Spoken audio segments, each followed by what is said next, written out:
રાજકારણમાં કહેવાય છે કે જ્યારે ઘરના જ દીવા ઘરને બાળવા લાગે ત્યારે સ્થિતિ સંભાળવી મુશ્કેલ બને છે. અમરેલી જિલ્લાના ચલાળા નગરપાલિકામાં કંઈ આવું જ જોવા મળી રહ્યું છે. જ્યારે ભાજપ પાસે 24માંથી 24 બેઠકોની સ્પષ્ટ બહુમતી છે, છતાં પણ શિસ્તબદ્ધ પાર્ટીમાં ભડકો થયો છે. પાલિકા પ્રમુખ નયનાબેન વાળાએ રાજીનામા બાદ આજે પ્રાંત કલેક્ટરની અધ્યક્ષતામાં સામાન્ય સભા મળી હતી અને દરેકના મનમાં એક જ સવાલ હતો: શું પ્રમુખ પણ પોતાની ખુરશી ગુમાવશે? પરંતુ ચિત્ર સ્પષ્ટ થયું છે અને શું છે સમગ્ર ઘટના તેની વિગતે વાત કરશું. નમસ્કાર, હું છું પ્રથમ મોદી, આપ જોઈ રહ્યા છો નિર્ભય ન્યૂઝ. અમરેલી જિલ્લાનું ચલાલા રાજકારણનું કેન્દ્ર બન્યું છે. ધારી વિધાનસભા બેઠકના ધારાસભ્ય જેવી કાકડિયાનું આ વતન છે અને અહીં ભાજપનું એક હતું શાસન છે કહેવાય છે. પરંતુ છેલ્લા કેટલાય સમયથી અહીં બધું બરાબર નથી તેવા સંકેત મળી રહ્યા હતા. પાલિકા પ્રમુખ નયનાબેન વાળાએ સામે સભ્યોનો અસંતોષ એટલી હદે વધ્યો કે વિશ્વાસની જે દરખાસ્ત લગાવવાની નોબત આવી.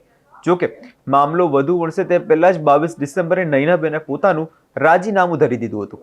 આજે પ્રાંત કલેક્ટરની અધ્યક્ષતામાં મળેલી સામાન્ય સભામાં સૌની નજર ઉપપ્રમુખ પ્રવીણ માલવિયા પર હતી. જોકે ગણિત કંઈક અલગ જ નીકળ્યું. કુલ 24માંથી 19 સભ્યો હાજર રહ્યા અને તમામે 19 સભ્યોને ઉપપ્રમુખ પ્રવીણ માલવિયાની તરફેણમાં જ મતદાન કર્યું.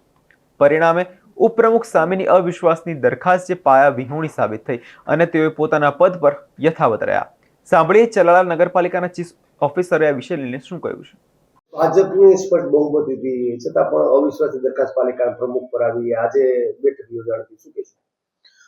ચલાલા નગરપાલિકા ખાતે નગરપાલિકાના સભ્યો દ્વારા પ્રમુખ તેમજ ઉપપ્રમુખ શ્રી વિરુદ્ધ અવિશ્વાસની દરખાસ્ત કરવામાં આવેલ હતી. જે અનુસંધાને પ્રમુખશ્રી તેમજ ઉપપ્રમુખશ્રી દ્વારા આ બાબતે સામાન્ય સભા ન બોલાવતા માનનીય કલેક્ટર સાહેબ દ્વારા આ બાબતે ખાસ સામાન્ય સભાનું આયોજન કરવામાં આવેલ હતું. જે અનુસંધાને અધ્યાસી અધિકારી તરીકે પ્રાંત અધિકારી શ્રી ધારીની નિમણૂક કરવામાં આવેલી હતી. જે અનુસંધાને આજ રોજ તારીખ 24/12/2025 12 કલાકે નગરપાલિકા કચેરી ખાતે અવિશ્વાસની દરખાસ્તની બાબતની માનનીય કલેક્ટર સાહેબની સૂચના અન્વયે ખાસ સામાન્ય સભાનું આયોજન કરવામાં આવેલ હતું. જે અનુસંધાને કુલ નગરપાલિકાના 24 સભ્યો પૈકી 19 સભ્યો હાજર રહેલ હતા. આ અગાઉ 22 તારીખના રોજ નગરપાલિકાના પ્રમુખશ્રી દ્વારા કલેક્ટર સાહેબને પોતાના પ્રમુખ પદના હોદ્દાની રાજીનામું આપવામાં આવેલ હતું. જે કલેક્ટર સાહેબે એ જ તારીખે 22 તારીખે એની સ્વીકાર કરેલો હતો. તેથી આજની મિટિંગમાં પ્રમુખશ્રી સામેની અવિશ્વાસની દરખાસ્તની કોઈ કાર્યવાહી કરવાની રહેતી નથી.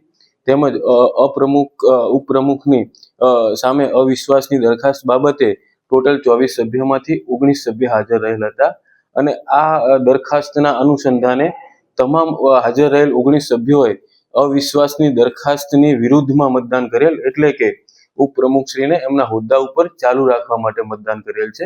આથી ઉપપ્રમુખશ્રી ચલાલા નગરપાલિકા ખાતે ઉપપ્રમુખશ્રી પોતાનો હોદ્દો યથાવત રહેશે.